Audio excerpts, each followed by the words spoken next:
कहानी को पूरा समझने के लिए कहानी के पहले भाग को ज़रूर देखें। उसका लिंक मैं आपको डिस्क्रिप्शन बॉक्स में दे दूँगी और साथ में कमेंट बॉक्स में पिन भी कर दूँगी, तो आप वहाँ से भी जाकर देख सकते हैं। कनक बोली, मैं इसे वही गुमनाम मौत देना चाहती हूँ जो ये आपके लिए सोचा था, लेकिन उससे पहले हर एक सांस के लिए जितना आपने स्ट्रगल किया, इन सब का हिसाब इससे लूँगी। इसकी हर एक सांस मेरी कर्जदार रहेगी। जिहान समझ चुका था कि कनक अनुज को किसी भी हाल में नहीं छोड़ने वाली। आज उसे पता चल रहा था कनक उसके लिए किस हद तक जा सकती है। वो एक बार खुद पर किए चोट को माफ़ कर सकती है, लेकिन जिहान को चोट पहुंचाने वाले को माफ़ करना उसकी डिक्शनरी में नहीं। जिहान बोला, कनक इस वक्त आप खुद को शांत कीजिए और आगे से आपको यहाँ आने की कोई ज़रूरत नहीं है। मैं अब आगे का केस हैंडल कर लूँगा। कनक एक व्यंग्यात्मक मुस्कुराहट के साथ बोली, मतलब भाई प्रेम जाग ही गया। लोग सही कहते हैं, चाहे कुछ भी हो जाए इंसान आखिरी में अपने खून का ही साथ देता है। जिहान बोला, आप गलत समझ रही हैं। मैं इसे छोड़ने को नहीं कह रहा, ना ही मैं इसे छोड़ूंगा, लेकिन अब मैं अपने तरीके से इसे हैंडल कर लूँगा। कनक किसी तरह अपने गुस्से को दबाते हुए बोली, ओके कहकर उस घर से निकल जाती है। जिहान बॉडीगार्ड की तरफ देखते हुए, आज रात के अंधेरे में इसे किसी हॉस्पिटल के बाहर छोड़ आना, लेकिन सावधानी से, तुम लोग किसी की नज़र में नहीं आने चाहिए। चारों बॉडीगार्ड अपना सर हिला देते हैं। जिहान बाहर आता है तब तक कनक कोई टैक्सी लेकर वहाँ से निकल गई थी। जिहान उसका गुस्सा समझ रहा था, लेकिन वो भी कनक को किसी खतरे में पड़ने देना नहीं चाहता था। वो कनक को फ़ोन करता है, लेकिन कनक कॉल कट करके मोबाइल स्विच ऑफ कर देती है। इस वक्त उसे जिहान पर बहुत ज़्यादा गुस्सा आ रहा था, लेकिन वो इस गुस्से में भी ऐसा कुछ नहीं करना चाहती थी कि जिहान हर्ट हो जाए। वो गुस्से में भी अपना प्यार और रिस्पेक्ट कभी नहीं भूल सकती थी, यही उसकी खासियत थी। लेकिन किसी की गलतियों को माफ़ भी नहीं कर सकती थी, चाहे वो उसका प्यार ही क्यों ना हो। कनक आदर्श के घर पहुंचती है। किहान माँ बाबा और दादा दादी के साथ खेलने में मस्त था। कनक को देख दौड़ते हुए आकर उसकी गोद में चढ़ जाता है। कनक किहान को देखते हुए वो बात याद करती है जब अनुज कह रहा था कि वो उसके बच्चे को मारना चाहता था।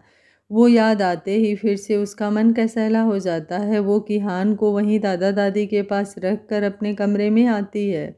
इस वक्त उसे बहुत गुस्सा आ रहा था। वो वॉशरूम में जाकर शावर ऑन करते हुए उसके नीचे खड़ी हो जाती है। कुछ देर में जिहान वहाँ पहुँचता है। उसे पता था कि कनक किहान के लिए वहीं पर जाएंगे। दादा दादी जिहान को देखकर हैरान हो जाते हैं। दादी बोली, बेटा जब आप यहीं आ रहे थे तो कनक के साथ ही आ जाते। कनक अभी थोड़ी देर पहले ही आई है। जिहान मुस्कुराते हुए बोला, हाँ मैं उनके साथ ही आ गया था। बाहर मेरा एक कॉल आ गया था, इसलिए मैं बात करने लगा। दादाजी बोले, अच्छा मुझे लगा कि शायद आप अभी आए हैं। दादी मेड से कहकर कॉफ़ी मंगवाती है। जिहान इस वक्त कनक के पास जाना चाहता था, लेकिन सबके सामने वो कैसे जाए उसे समझ नहीं आ रहा था। तभी किहान खेलते खेलते गिर जाता है। जिहान उसे गोद में उठाते हुए बोला, मैं इसे कनक के पास लेकर जाता हूँ, कहते हुए सीढ़ियाँ चढ़ने लगता है। दादा दादी मुस्कुराते हुए माँ बाबा की तरफ देखते हैं। कुछ देर बाद चारों जोर जोर से हंसने लगते हैं। दादी बोली, कनक के बिना एक पल भी नहीं रह पाता। दयावंती जी बोली, भगवान करे इनका प्यार यूं ही बना रहे। चारों फिर अपनी बातों में लग जाते हैं। जिहान जब कमरे के अंदर आता है तो कमरे में कनक को ना देख वो बालकनी की तरफ देखता है, लेकिन बालकनी का दरवाज़ा बंद था। जिहान बोला, पापा मम्मा बाथरूम में है। जिहान बेड पर बैठते हुए बोला, अच्छा आपको चोट जोर से तो नहीं लगी? किहान बोला, नहीं पापा मुझे तो चोट कोई नहीं लगी। जिहान बोला, आपने कुछ खाया? किहान बोला, हाँ बड़ी दादी ने गिलास में दूध दिया था। जिहान बोला, अच्छा ठीक है आप यहीं पर बैठकर खेलिए। किहान, मैं मोटू पतलू देखूंगा। जिहान अपने मोबाइल में मोटू पतलू वाला कार्टून लगाकर उसके हाथ में दे देता है। जब देखता है कि किहान का ध्यान मोबाइल में है तो वो उठकर वॉशरूम के दरवाजे के पास आता है। अंदर से लगातार पानी गिरने की आवाज़ें आ रही थी। वो दरवाजे को हल्का सा धक्का देता है तो दरवाज़ा खुल जाता है, क्योंकि दरवाज़ा लॉक नहीं था। वो अंदर आकर दरवाज़ा लॉक करते हुए कनक की तरफ देखता है। कनक अभी भी दीवार पर दोनों हाथ रख के अपनी आंखें बंद किए चुपचाप शावर के नीचे खड़ी भीग रही थी। जीहान आगे बढ़कर पीछे से उसके कमर में हाथ लपेटते हुए उसे हक कर लेता है। कनक किसी के छूने से चिहुक उठती है, आंखें खोलकर जीहान की तरफ देखती है। जीहान को देख थोड़ी शांत होती है, लेकिन फिर उसे जीहान की बात याद आ जाती है जब उसने अनुज को छोड़ने के लिए कहा था, और वो गुस्से से जीहान का हाथ अपने कमर से हटाते हुए पीछे ढकेल देती है। जीहान कनक को इतने गुस्से में देख हैरान हो जाता है। उसे नहीं पता था कि कनक कितना गुस्सा हो जाएगी। कनक चुपचाप वॉशरूम से बाहर आने लगती है। तभी जीहान उसका हाथ पकड़ते हुए बोला, कनक एक बार मेरी बात तो सुनिए। कनक उसकी तरफ गुस्से भरी नज़रों से देखती है। जीहान बोला, कनक आप समझने की कोशिश तो कीजिए, मैं आपको किसी खतरे में नहीं पड़ने देना चाहता। कनक बोली, हो गया या कुछ और भी है? जीहान बोला, कनक विश्वास कीजिए, उसकी ज़िंदगी बद से बदतर ही होगी। अब वो कभी नॉर्मल लाइफ नहीं जी पाएगा, लेकिन उसका मर जाना हमारे लिए घातक हो सकता है। कनक बोली, अजय को मरना हमारे लिए कितना घातक हुआ, मरा तो वो भी था। जीहान गुस्से से अपनी मुट्ठियां भींचते हुए बोला, हमने उसे मारा नहीं था, उसने आत्महत्या की थी, और उसका मुझे कोई अफसोस नहीं है, क्योंकि उसने आपकी इज्जत पर हाथ डालने की कोशिश की थी। कनक ताली बजाते हुए बोली, रियली उसने आत्महत्या किया था? जीहान इधर उधर देखते हुए बोला, मैंने बस उसे पागल करने की कोशिश की थी, और इस पागलपन में वो हॉस्पिटल के छत पर से कूद गया, तो ये आत्महत्या ही हुआ ना। कनक बोली, वो क्या है ना, मेरे पास तो कोई दिमाग है नहीं, इसलिए जो आप कह रहे हैं उसी को सच मान लेते हैं, क्यों? जीहान बोला, मेरे कहने का ये मतलब नहीं था। कनक बोली, आपका मतलब मुझसे अच्छे से कौन जान सकता है? फिर एक गहरी सांस लेते हुए बोली, इस वक्त मैं अकेला रहना चाहती हूँ, प्लीज़ आप अभी यहाँ से जाएं। जीहान बोला, लेकिन कनक। कनक बोली, प्लीज़ मैं नहीं चाहती इस वक्त मेरी कोई भी बात आपको चोट पहुंचाए, इसलिए मैं हाथ जोड़ती हूँ, मुझे कुछ देर अकेला रहना है। कहते हुए वो वॉशरूम से बाहर आती है। जीहान बोला, ये तो अच्छी खासी नाराज़ हो गई लगती हैं, इन्हें मनाऊं कैसे, सोचते हुए बाहर आता है। कनक अलमारी से कपड़े लेते हुए वॉशरूम में जाकर अंदर से बंद कर लेती है। जीहान अलमारी खोलकर अपने लिए कुछ कपड़े देखता है। एक टी शर्ट और लोअर रखा हुआ था, वो कपड़े चेंज करता है। कनक कपड़े चेंज करके बाहर आकर कमरे से बाहर निकल जाती है। जीहान किहान के पास बैठते हुए बोला, बेटा अब आपने बहुत मोबाइल देख लिया, अब चलिए थोड़ा बाहर खेल लीजिए। उसको लेकर जीहान बाहर आता है। कनक बाहर आकर अपने दादा दादी और माँ बाबा के पास बैठ जाती है। जीहान भी वहीं जाकर बैठ जाता है। दादाजी बोले, आज आप लोगों को ऑफिस नहीं जाना क्या? कनक बोली, नहीं, सोच रही हूँ आज आप लोगों के साथ थोड़ा टाइम बिताऊं। जीहान कनक की तरफ देखते हुए बोला, तो मैं शाम को आता हूँ। कहते हुए वो सबको प्रणाम कर बाहर आ जाता है। कनक कुछ नहीं कहती। वो बाहर आकर कुछ देर कनक का वेट करता है, फिर हार कर ऑफिस की तरफ निकल जाता है। कनक कुछ देर उन लोगों के साथ बैठने के बाद लंच कर अपने कमरे में आ जाती है। कुछ देर में उसे नींद आ जाती है। किहान भी उसके साथ सो जाता है। इधर जीहान ऑफिस में काम कर रहा था, लेकिन दिमाग कनक में ही अटका था।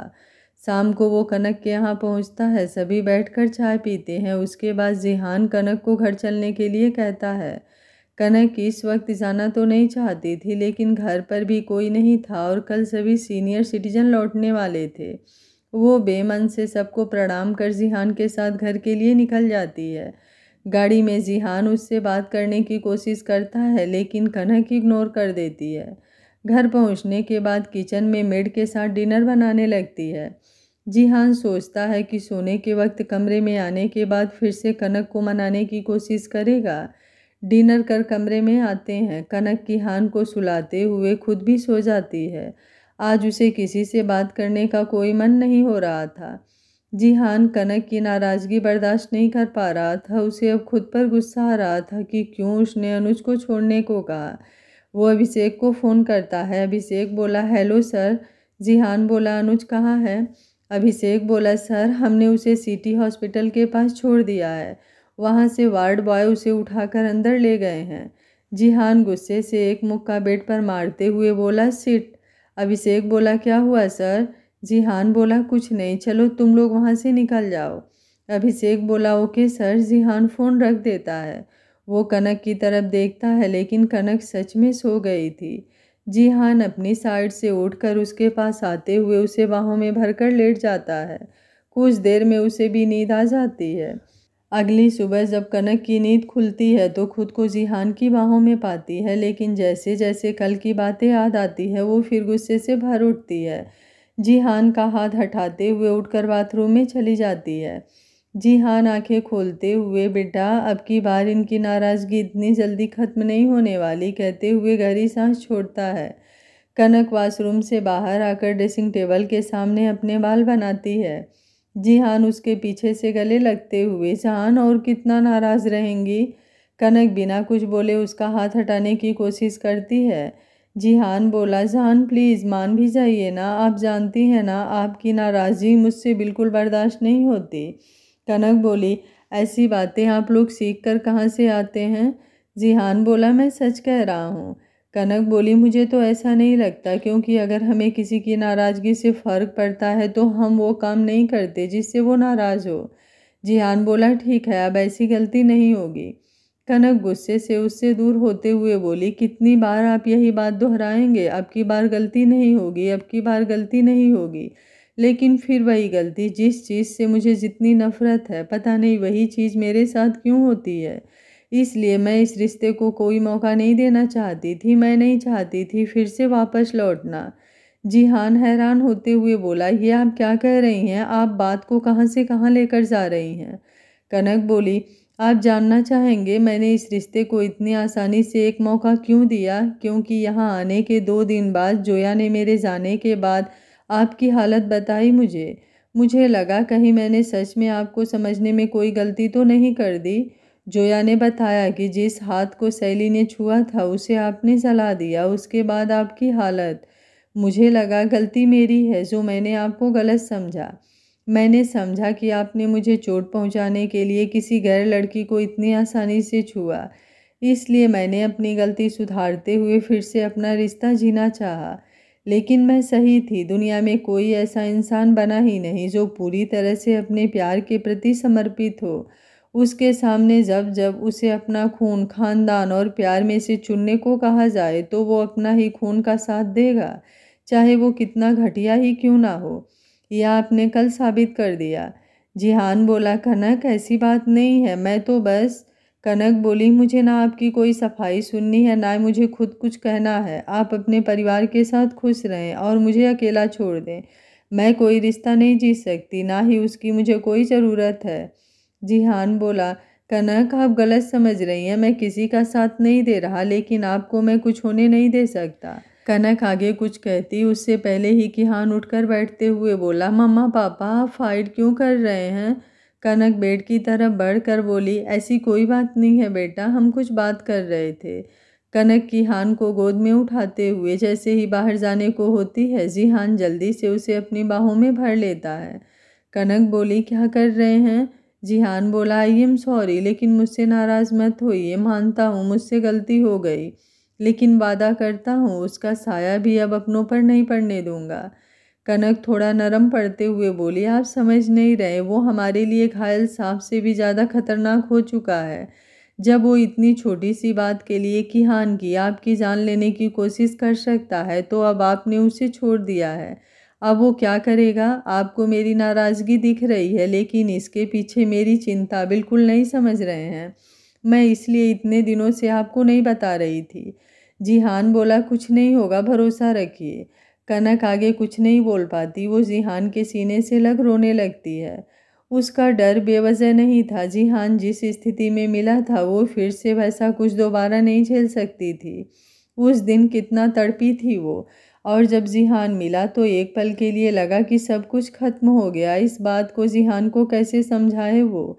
गुस्सा इसलिए आ रहा था क्यों वो कुछ नहीं समझ रहा। जीहान उसका सर सहलाते हुए बोला, कुछ नहीं होगा। किहान बोला, मम्मा मैं दब गया हूँ। उसकी बातें सुन जीहान और कनक के होठों पर मुस्कान आ जाती है।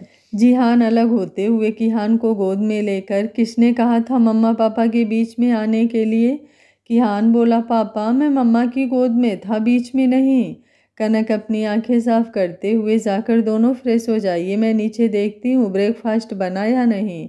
जीहान उसके सर पर किस करते हुए बोला, ओके। कनक नीचे चली जाती है। दरवाज़ा लॉक होने की वजह से अभी कोई भी मेड घर पर नहीं आई थी। कनक हॉल का दरवाज़ा खोल देती है। पहले मंदिर में जाकर पूजा करती है, उसके बाद किचन में जाकर ब्रेकफास्ट बनाने लगती है। तब तक सर्वेंट भी आ जाते हैं। वो लोग साफ सफाई में लग जाते हैं। कुछ देर में जिहान और किहान तैयार होकर नीचे आते हैं।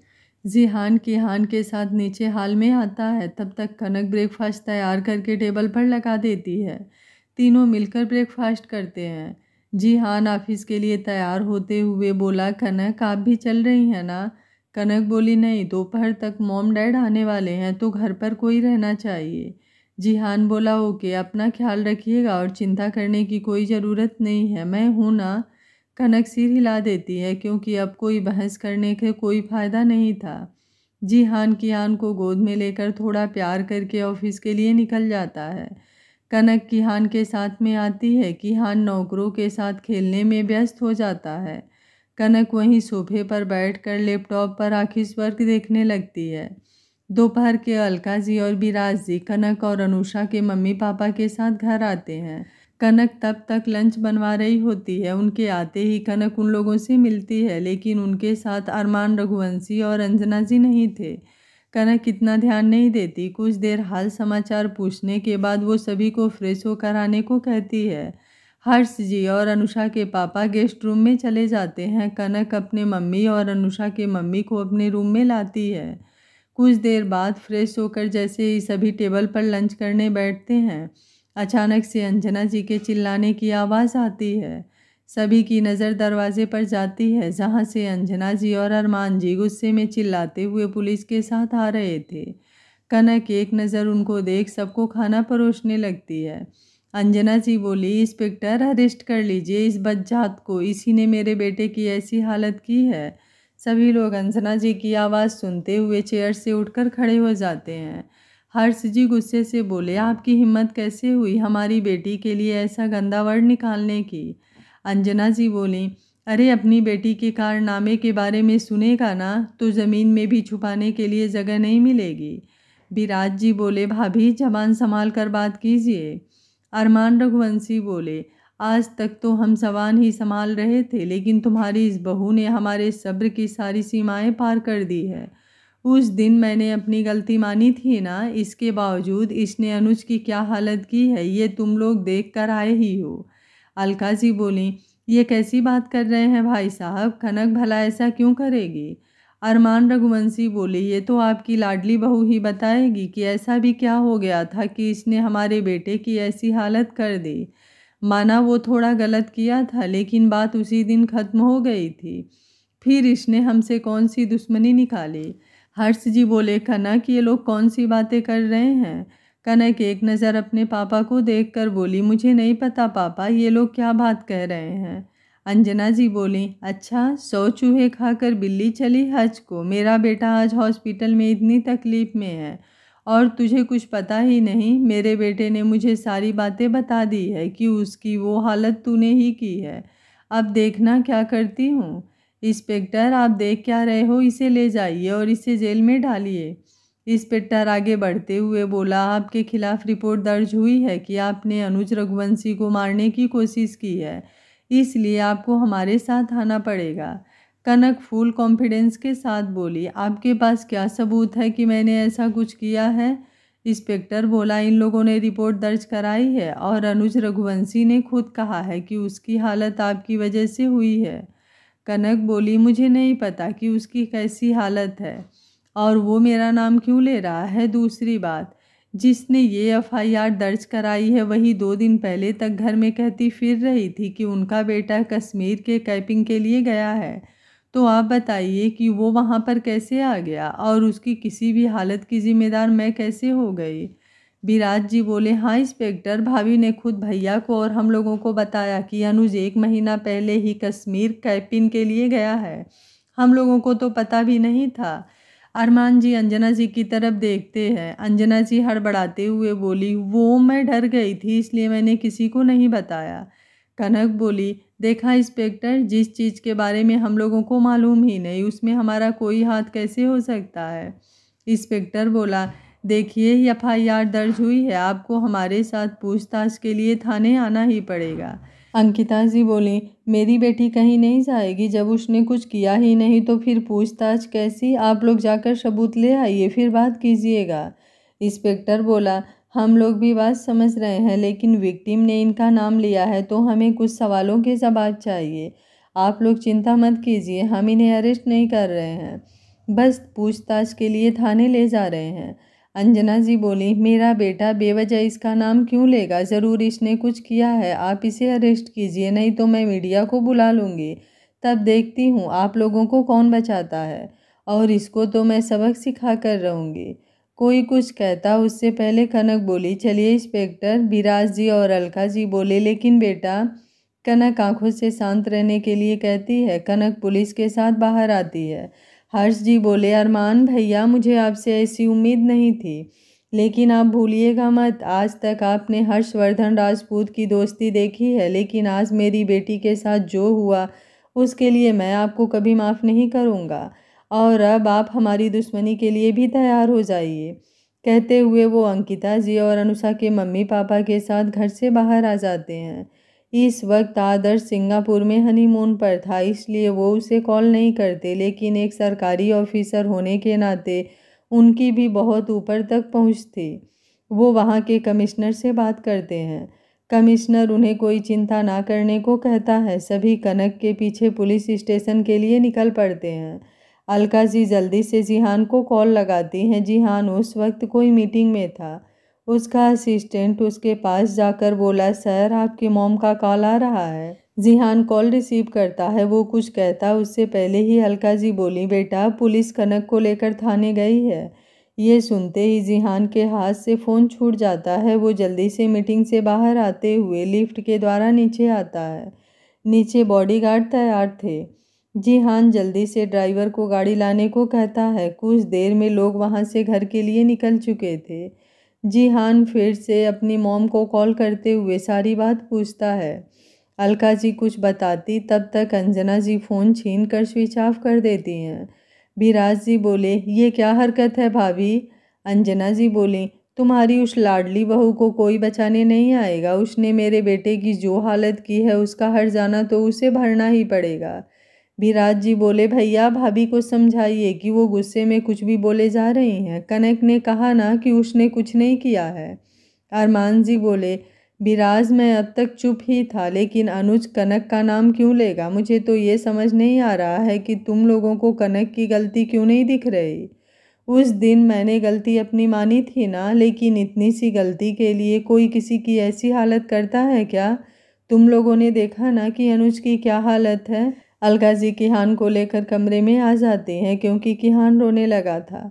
विराज जी भी चुपचाप अपने कमरे में आ जाते हैं। वो भी अपने कांटेक्ट में बड़े अफसरों को फ़ोन करके इस केस के बारे में बात करते हैं। जिहान घर के बाहर सिक्योरिटी गार्ड को फ़ोन करते हुए सारी बातें पूछता है और वो सीधे थाने पहुंचता है। थाने में कनक इंस्पेक्टर के सामने बैठी हुई थी। इंस्पेक्टर बोला, जिस दिन अनुज रघुवंशी का किडनैप हुआ आप कहाँ थीं? कनक बोली, पहले ये बताइए इंस्पेक्टर, किडनैप किस दिन हुआ? तभी तो मैं बताऊंगी कि उस दिन मैं कहाँ थी। इंस्पेक्टर बोला, 5 जून को। कनक दिमाग पर जोर देते हुए बोली, इंस्पेक्टर उस दिन मेरे पति हॉस्पिटल में भर्ती थे और मैं उनके पास थी। इंस्पेक्टर बोले, इसका क्या सबूत है? कनक मुस्कुराते हुए बोली, मेरे पास तो सारे सबूत हैं इंस्पेक्टर, लेकिन मेरे खिलाफ आपके पास कोई सबूत नहीं है, इसलिए पहले खोजबीन कीजिए और तब मेरे पास आइए। अगर आपके सवाल हो गए हैं तो अब मैं निकलती हूँ। बाकी जो बात मैंने कही है वहाँ हॉस्पिटल में डॉक्टर से भी आप पता कर सकते हैं। हमारे घर पर रहने वाले लोगों से भी पता कर सकते हैं, क्योंकि उससे एक दिन पहले ही मेरे भाई और दोस्त की शादी थी और हम लोग होटल में थे। फिर विदाई कराकर अपने मायके ही आ गई थी। मैं तो ससुराल गई भी नहीं। मेरे पति को 8 दिन बाद डिस्चार्ज मिला, तब मैं ससुराल गई थी और वहाँ पर हमें पता चला कि अनुज कश्मीर के लिए कैंपिंग में गया है, जो उनकी माँ ने खुद बताया था। आप हमारे घर के वॉचमैन, सिक्योरिटी गार्ड, हमारे नौकरों से पूछताछ कर सकते हैं। आपको विश्वास ना हो तो आप हमारे साथ ही चल सकते हैं, क्योंकि आपको ये भी डर होगा कि मैं उन्हें जाकर कहीं बरगला ना दूँ। एक पुलिस वाला इंस्पेक्टर के पास आते हुए बोला, सर हमें भी इस मैम की बात सच लगती है, क्योंकि सच में 1 महीने पहले आदर्श राजपूत की शादी थी और ये उनकी बहन है। इंस्पेक्टर बोले, हम लोग जज्बात में बहकर फैसला नहीं लेते, हमें इस बात का सबूत चाहिए। अगर ये जो कह रही हैं वो सच हुआ है तो फिर ये केस बंद हो जाएगा। वो कनक के साथ फिर से रघुवंशी विला के लिए निकल पड़ता है। थाने से बाहर आने पर कनक अपने मम्मी पापा को समझाकर घर भेज देती है। इंस्पेक्टर भी उन्हें चिंता ना करने को कहता है। तब तक कमिश्नर भी पहुंच गए थे। वो भी हर्ष जी से चिंता ना करने के लिए कहते हैं। जिहान जब तक थाने पहुंचता है कनक वहां से निकल गई थी। जिहान अपने खास बॉडीगार्ड को वहां पर हुई सारी बातों को हैंडल करने के लिए कहकर घर के लिए निकलता है। उसका दिमाग फटा जा रहा था। अब उसे कनक का गुस्सा याद आ रहा था कि आखिर क्यों कनक इतना गुस्सा हो रही थी। कनक घर पहुंच गई। उसे देख फिर से अंजना जी गुस्से से चिल्लाने लगती हैं। अलका जी रूम में ही किहान की देखभाल करने के लिए एक मेड को छोड़कर विराज जी के साथ बाहर आती हैं। कनक को देख गले लगाते हुए बोली, बेटा तुम ठीक हो ना? कनक मुस्कुराते हुए बोली, बिल्कुल माँ। इंस्पेक्टर अंजना जी को चिल्लाता देख जोर से चिल्लाता है, चुप, नहीं तो आप ही को जेल में डाल दूंगा झूठा केस करने के जुर्म में। अरमान जी अंजना जी को चुप रहने का इशारा करते हैं। इंस्पेक्टर घर के सारे नौकर, वॉचमैन और सिक्योरिटी गार्ड को बुलाता है। सबसे वही जवाब मिलता है जो कनक ने कहा था। विराज जी बोले, इंस्पेक्टर अब तो कोई सवाल आपका बाकी नहीं रह गया ना? इंस्पेक्टर बोला, आई एम सॉरी कि आप लोगों को इतनी तकलीफ उठानी पड़ी, लेकिन ये बात अपने घर के लोगों को भी समझाइए। जब घर के लोग ही दुश्मन बने बैठे हैं तो हम लोग क्या कर सकते हैं? हम लोग भी कानून से बंधे हुए हैं। तभी जिहान पहुंचते हुए, कानून से बंधने का ये मतलब नहीं है कि सही और गलत में फ़र्क ना कर पाओ।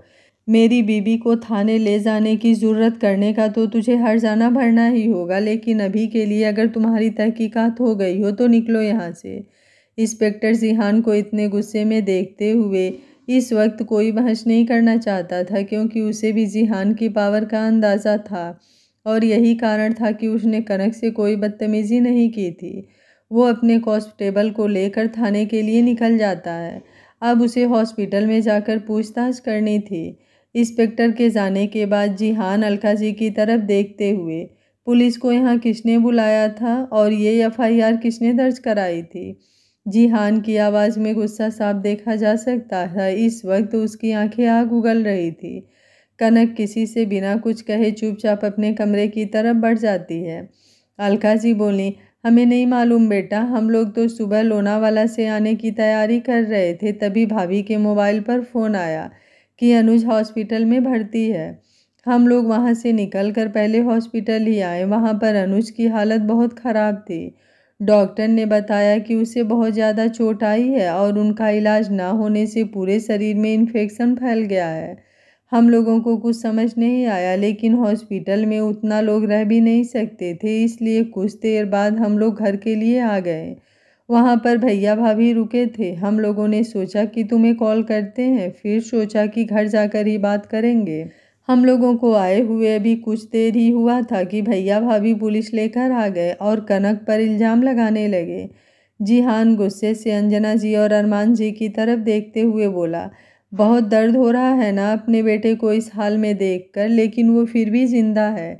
लेकिन अब मैं ये श्योर करूँगा कि वो फिर कभी बेड से नहीं उठ पाए। मौत तो उसे अब दूंगा नहीं। मौका दिया था उसे, लेकिन वो इस मौके के काबिल नहीं है और ना ही आप लोग। विराज जी बोले, ये कैसी बात कर रहे हो जिहान? क्या तुम्हें पता है अनुज के बारे में? जिहान बोला, डैड आपको मालूम है कि मेरा एक्सीडेंट कैसे हुआ? विराज जी बोले, नहीं बेटा, तुम्ही ने तो बताया कि तुमने किसी को देखा नहीं। जिहान अरमान जी की तरफ देखते हुए बोला, क्योंकि मुझे लगा कि अगर मैंने उसका नाम बताया तो बेचारे एक माँ बाप से उसका बेटा छिन जाएगा, लेकिन मुझे मालूम नहीं था कि ऐसे माँ बाप की यही सज़ा होती है। अरमान रघुवंशी बोले, जिहान ये कैसी बातें कर रहे हो? तुम्हारे कहने का क्या मतलब है? जिहान बोला, मिस्टर अरमान रघुवंशी, मतलब समझने के लिए पहले सच जानना ज़रूरी है। मेरे एक्सीडेंट के पीछे आपके उस बहुत प्यारे और मासूम बेटे का ही हाथ है, जिसकी हिमायत आज आप लोग कर रहे हैं। यह सुनते ही सब लोग हैरानी से अपने मुंह पर हाथ रख लेते हैं। विराज जी को वो पल याद आता है जब जिहान को मिट्टी के नीचे से निकाला गया था। उनके कदम लड़खड़ा जाते हैं। अलका जी विराज जी को पकड़ते हुए संभाल कर जिहान जल्दी से विराज जी को पकड़कर सोफे पर बैठाता है। Dad, I am fine. Viraj ji Jihan का चेहरा देखते हुए उसे गले से लगा लेते हैं। जिहान बोला, डैड लंबी सांस लीजिए, रिलैक्स, कुछ नहीं हुआ है। विराज जी कुछ देर बाद खुद को शांत करते हुए अरमान जी की तरफ देखकर बोले, भैया हम आज ही अपने परिवार के साथ घर छोड़कर जा रहे हैं। अरमान जी बोले, विराज ये तू क्या कह रहा है, कोई बात है तो शांति से निपटा सकते हैं। विराज जी अपना हाथ दिखाकर रोकते हुए बोले, नहीं भैया, अभी कुछ देर पहले आपने अपने बेटे को जरा सा हॉस्पिटल में क्या देख लिया। आप अपना मान मर्यादा सब भूल गए। ये भी नहीं याद रहा कि पुलिस लेकर आप किसी गैर के घर नहीं अपने ही घर आ रहे हैं। मेरे बहू को बहुत अच्छे अच्छे नामों से नवाजा, तो सोचिए मैंने तो अपने बेटे की लाश ही देखी थी। यह तो ऊपर वाले की कृपा थी या किसी जन्म का किया हमारा कोई पुण्य कर्म जो भगवान ने इसकी सांसें लौटा दी और हम फिर से जीने लगे। लेकिन अब मेरे सब्र की सारी सीमाएं पार हो चुकी हैं। मैं इतने दिनों से उस दुश्मन को घर के बाहर ढूंढ रहा था, लेकिन मुझे क्या पता था वो मेरे घर में ही बैठा हुआ था। अब तो लग रहा है कि अगर कनक ने उसकी वो हालत की है तो वो कम ही है, क्योंकि अगर मेरे हाथ लगता तो मैं उसे जिंदा नहीं छोड़ता। जब आपका बेटा गलत होते हुए भी आपको इतना प्यारा हो सकता है तो सोचिए, मेरा बेटा तो मेरा गुरूर है। अलका जी बोली, जी हाँ, चलो जाकर सामान पैक करो, इस घर से हमें कुछ नहीं चाहिए। कहते हुए वो सोफे से उठकर खड़ी होती हैं। अरमान जी बोले, हमें पूरी बात नहीं पता थी और अब भी मुझे समझ नहीं आ रहा तुम क्या बातें कर रहे हो। अलका जी बोली, समझ नहीं आ रहा या समझना नहीं चाहते, मेरा बेटा जो मरते मरते बचा है ये आपके बेटे की कारस्तानी है। अरमान जी बोले, लेकिन ये कैसे हो सकता है, वो क्यों जिहान को मारेगा। जिहान बोला, क्यों आपको नहीं पता, क्यों बड़ी माँ आपको भी नहीं पता। अंजना से इधर उधर नजरें चुराने लगती हैं। अरमान जी जोर से चिल्लाते हुए बोले, अंजना क्या ये सच है। अनुज अभी भी कनक के पीछे पड़ा था। अंजना हकलाते हुए बोली, जी मैं। अरमान जी गुस्से में खींचकर अंजना जी को एक थप्पड़ लगाते हुए बोले, मैंने पहले ही कहा था अपने बेटे को काबू में करो, लेकिन काबू करना तो दूर, आपने मुझे कुछ बताना भी जरूरी नहीं समझा। आज आपके और आपके बेटे के कारण मैं इन लोगों का गुनाहगार बन चुका हूँ। अंजना जी रोते हुए बोली, मुझे माफ़ कर दीजिए, मुझे नहीं पता था कि अनुज के मन में जिहान को मारने का कोई प्लान चल रहा है। मुझे लगा कि वो कनक और जिहान की शादी हो जाने के कारण थोड़ा डिस्टर्ब है, इसलिए वो कनक के बारे में उल्टा सीधा बोल रहा था। लेकिन जब कुछ दिन तक वो शांत रहा तो मुझे लगा कि वो अब इस सच को स्वीकार कर चुका है। अलका जी और विराज जी कुछ नहीं बोलते, वे दोनों अपने अपने कमरे की तरफ बढ़ जाते हैं। जिहान भी सीढ़ियां चढ़ते हुए अपने कमरे में आता है। कनक बेड पर करवट लेटी हुई थी। किहान अभी भी अलका जी के कमरे में ही था। जिहान स्ट्रेस की वजह से सर में दर्द महसूस कर रहा था। अभी सर की चोट सही से ठीक नहीं हुई थी। बीते 2 दिन टेंशन से भरे थे। वो कनक के पास आकर बैठते हुए उसके कंधे पर हाथ रखते हुए बोला, जान। तभी उसे कनक का शरीर गर्म लगता है। वो हड़बड़ाते हुए कनक को अपनी तरफ घुमाता है। कनक नींद में थी, उसका पूरा शरीर बुखार से तप रहा था। जिहान जल्दी से डॉक्टर को फ़ोन करता है और कनक को उठाने की कोशिश करता है। कनक अपनी आंखें खोल जिहान को देख बोली, क्या हुआ। जिहान उसे गले से लगाते हुए बोला, तबीयत खराब थी तो बताया क्यों नहीं। कनक उठने की कोशिश करते हुए बोली, ऐसी कोई बात नहीं है, मैं ठीक हूँ। किहान कहाँ है। जिहान बोला, मुझे नहीं पता, मैंने अभी देखा नहीं है, शायद मॉम के पास हो। कनक बोली, आपकी तबीयत सही नहीं लग रही, आपने दवा लिया था। जिहान बोला, मैं ठीक हूँ, बुखार आपको लग रहा है, पूरा शरीर तप रहा है, मैंने डॉक्टर को फ़ोन किया है। कनक बोली, उसकी क्या ज़रूरत थी, बस इसी तरह आपको गर्म लग रहा होगा, आप थोड़ा आराम कीजिए, मैं किहान को लेकर आती हूँ।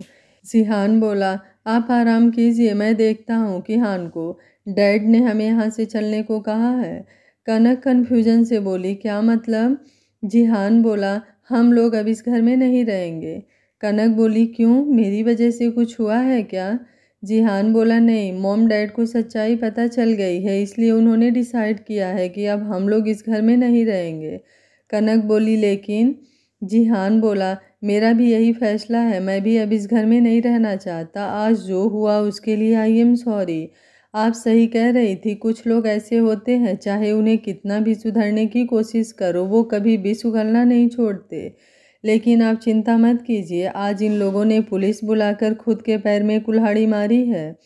कनक उसके सीने से लिपटते हुए बोली, मुझे अपनी चिंता नहीं है, अब मुझे इस बात का डर लग रहा है कि कहीं वो फिर से आपको और किहान को चोट ना पहुंचाए। जिहान बोला, अब ऐसा कुछ नहीं होगा, मैंने कहा था ना कि ये केस को मैं खुद हैंडल कर लूँगा, अब आप देखते जाइए ये अपने ही जाल में उलझ कर कैसे मरता है। तभी एक सर्वेंट दरवाज़ा खटखटाते हुए बोला, सर, डॉक्टर आए हैं। जिहान डॉक्टर को अंदर आने के लिए कहता है। कनक डॉक्टर को नहीं दिखाना चाहती थी, लेकिन जिहान ज़बरदस्ती चेक करवाता है। डॉक्टर बुखार देखता है तो उसे 101 था।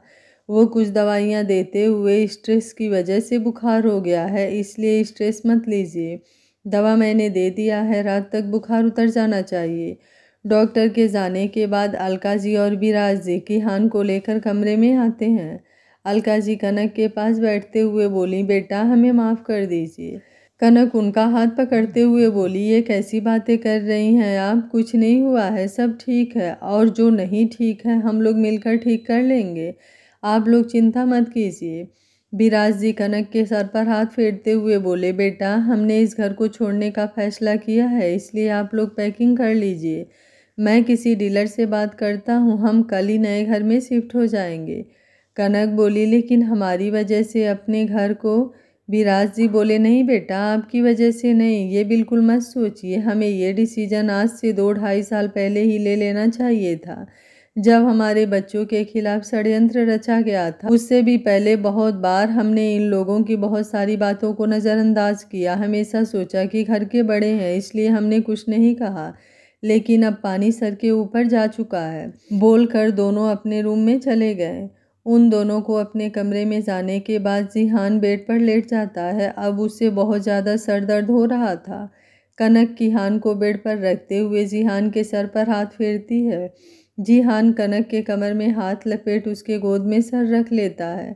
कनक हल्के हल्के हाथों से मसाज करती है, पीछे की तरफ चोट को बचाते हुए। मालिश के बाद जिहान सुकून से सो जाता है। कनक किहान को अपनी दूसरी तरफ लेटाते हुए थपकी देती है, कुछ देर में वो भी सो जाता है।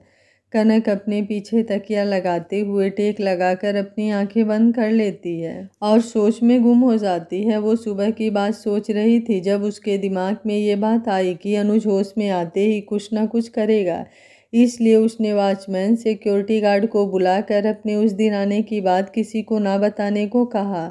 वो मन ही मन सोच रही थी कि इन सब बातों को तो उसने हैंडल कर लिया, लेकिन अगर उसने फिर किहान और जिहान को मारने की कोशिश की तो। लेकिन जिहान ने कहा है कि वो इस केस को हैंडल करेंगे, तो ज़रूर इन्होंने कुछ सोचा होगा, लेकिन मैं इस तरह निश्चिंत भी नहीं बैठ सकती। मुझे इनके बॉडीगार्ड को अलर्ट करना होगा और किहान की सिक्योरिटी भी टाइट करनी होगी। ऐसे ही सोचते हुए उसकी भी आंख लग जाती है। शाम के 6 बजे किहान उठकर रोने लगता है क्योंकि उसे भूख लग गई थी। कनक उसे एक हाथ से सहलाते हुए चुप होने का इशारा कर धीरे से जिहान का सर उठाकर तकिए पर रख दिया। किहान को गोद में लेकर उसे दूध पिलाने लगती है। कुछ देर बाद वो किहान को लेकर कमरे से बाहर आती है। सभी लोग अपने कमरे में थे। अर्जुन और कविता अभी तक नहीं आए थे। कनक मेड से कहकर डिनर की तैयारी करवाती है। किहान वहीं पर खेलने लगता है। कनक जिहान के हेड बॉडीगार्ड को अंदर बुलाती है और उसे हर पल जिहान के साथ रहने के लिए कहती है और उसके साथ अनुज पर नज़र रखने की भी बात करती है। बॉडीगार्ड बोला, आप फिक्र मत कीजिए, मैं हर पल सर के साथ रहूँगा। कनक बोली, किहान की सिक्योरिटी भी टाइट कर दीजिए। बॉडीगार्ड बोला, ओके मैम, हो जाएगा, आप चिंता ना करें। इसी तरह बात करके बाहर चला जाता है। डिनर रेडी होने पर कनक एक सर्वेंट के हाथों अरमान जी और अंजना जी का खाना उनके रूम में भिजवा देती है। सभी सर्वेंट को अपने क्वार्टर में जाने को बोल सारी सिक्योरिटी चेक कर हॉल का दरवाज़ा बंद कर देती है। फिर 2 प्लेट में खाना लेकर खुद विराज जी के कमरे में जाती है। विराज जी सोफे पर बैठे कोई फाइल देख रहे थे और अलका जी पैकिंग कर रही थी। कनक दरवाजे पर नॉक करते हुए बोली, माँ मैं अंदर आ जाऊँ? अलका जी मुस्कुराते हुए बोली, आइए बेटा। कनक अंदर आकर खाना टेबल पर रखते हुए बोली, पहले आप लोग खाना खा लीजिए, आपने दोपहर के वक्त भी खाना नहीं खाया था। विराज जी बोले, भूख नहीं है बेटा। कनक उनके पास बैठते हुए बोली, भूख नहीं है तो भी थोड़ा सा खा लीजिए, नहीं तो तबीयत खराब हो जाएगी। खाना नहीं खाने से कोई भी प्रॉब्लम सॉल्व नहीं होती। जब खाना खाएंगे तभी तो अच्छे से सोच पाएंगे। और चिंता मत कीजिए, बड़े पापा और बड़ी माँ का खाना भी उनके कमरे में भिजवा दिया है, आप खाकर दवा लेकर आप लोग आराम कीजिए।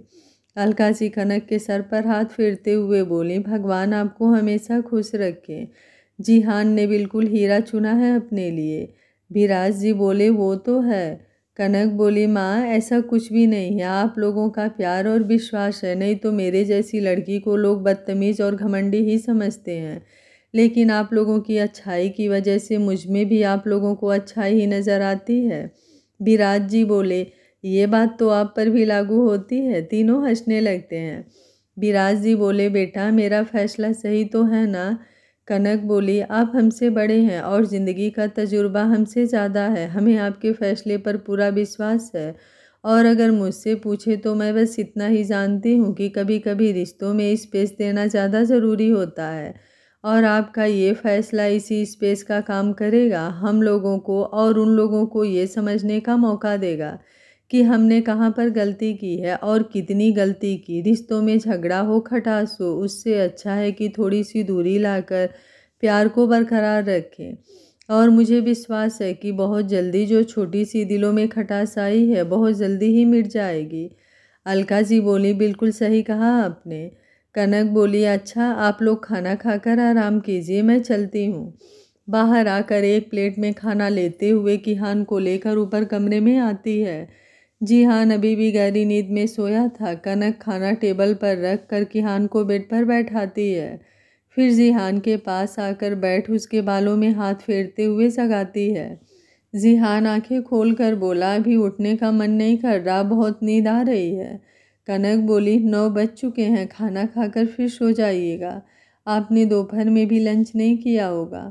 ये सुनते ही जिहान को सारी बातें याद आने लगती है। वो उठकर बैठते हुए बोला, आपकी तबीयत कैसी है? कनक बोली, ठीक हूँ, माँ और डैड ने खाना खा लिया है। जिहान बोला, आपकी तबीयत ठीक नहीं थी तो आप नीचे गई क्यों, मुझे जगाया क्यों नहीं? कनक बोली, कहा ना घबराने वाली बात नहीं है, मुझे तो आपकी तबीयत ठीक नहीं लग रही है, क्यों इतना स्ट्रेस ले रहे हैं, सब ठीक है, चलिए खाना खा लीजिए, मुझे बहुत भूख लगी है। जिहान उसका चेहरा हाथों में लेकर माथे पर चूमते हुए बोला, सॉरी, मैं भूल गया था कि आपकी तबीयत ठीक नहीं है और आपको खाना खिलाना भी याद नहीं रहा। कनक बोली, मैं ठीक हूँ, आप जाकर फ्रेश हो जाइए। जिहान बोला, आप खाना लगाइए, मैं अभी आया, कहते हुए वो उठकर वॉशरूम में जाता है। कुछ देर में ही तीनों सोफे पर बैठकर खाना खाते हैं। किहान थोड़ी देर जिहान के पेट पर चढ़कर खेलता है और फिर सो जाता है। कनक जिहान को दवाइयाँ देती है। जिहान बोला, आपने अपनी दवा ली? कनक बोली, अब बुखार नहीं है। जिहान बोला, एक टाइम की तो है। कनक भी दवा लेकर जिहान की बाहों में लेट जाती है। जिहान उसके बालों में उंगलियां चलाते हुए उसके सोने के बाद किसी को फ़ोन करता है और कुछ बातें करके फ़ोन रख देता है।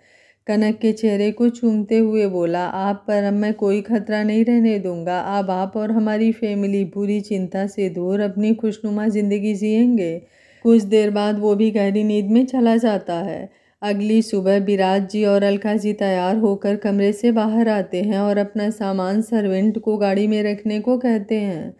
तब तक कनक और जिहान भी तैयार होकर किहान के साथ आ जाते हैं।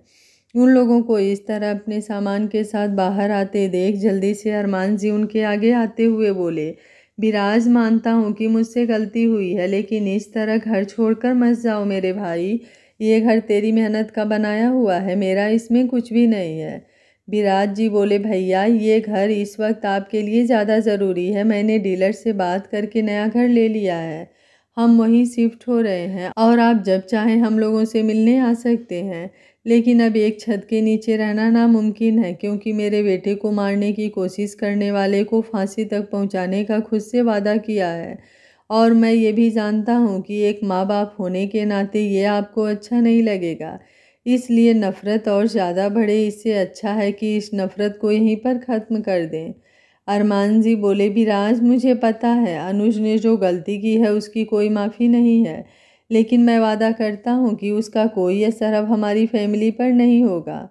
विराज जी बोले, ये मैं कैसे मान लूँ, क्योंकि लगभग हमेशा से तो ऐसा ही होता है। हमेशा से हमने अनुज के नादानियों को और भाभी की बातों को इग्नोर किया है, लेकिन कल जो हुआ वो नहीं होना चाहिए था। अंजना जी, अलका जी और विराज जी के पैरों पर गिरते हुए बोली, विराज, अलका, मैं अपनी गलती मानती हूँ, लेकिन इस तरह सब कुछ छोड़कर तुम लोग मत जाओ। अनुज की हालत तुम लोगों ने देख ली है, उसने जो किया उसका फल उसे मिल रहा है। अब उसे फांसी पर चढ़ाकर भी तुम लोगों को क्या मिल जाएगा। जिहान बोला, हमारे परिवार की सेफ्टी, क्योंकि जब तक वो जिंदा रहेगा वो कुछ ना कुछ ऐसी हरकत करता रहेगा और मेरे बीवी बच्चों की ज़िंदगी हमेशा खतरे में रहेगी। अरमान जी बोले, जिहान, तुम्हारी बात बिल्कुल सही है, मुझे भी अब ये बात समझ आ गई है।